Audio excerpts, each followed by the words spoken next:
చాలా బాగుంది, super, mind blowing. ఇప్పుడే కంగో సినిమా చూశాను, చాలా బాగుంది. Sir acting super.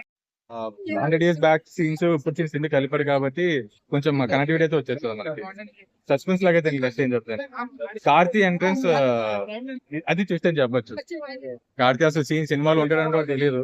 తను వచ్చిన తర్వాత నుంచి అదో ట్విస్ట్, అక్కడి నుంచి ఇంకా అంతా లాస్ట్ తన స్క్రీన్ ప్రెసెన్స్ ఇంకా పిచ్చెక్కించచ్చు. థ్యాంక్స్.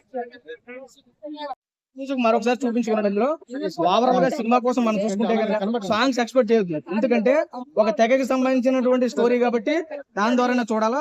సాంగ్స్ పక్కన పెడితే ఎక్స్ట్రాడినరీ. లాస్ట్ క్లైమాక్స్ అయితే ఒక ట్విస్ట్ ఇచ్చేయడం బాగా, అదైతే మనం రిలీజ్ చేయకూడదు కానీ చూడాలా. ఒక మంచి గొప్ప వ్యక్తి లాస్ట్ లో మనకు రావడం జరిగింది. చాలా బాగుంది సినిమా అయితే. నేనైతే కానీ నా ఒపీనియన్ బ్లాక్ బస్టర్ కానీ యావరేజ్ అని చెప్పను కానీ సినిమా బాగుంది. నేనైతే అవుట్ ఆఫ్ రేటింగ్ 2 నుంచి 2.5 వరకు వచ్చింది. అది కూడా సూర్య గారు నటించారు.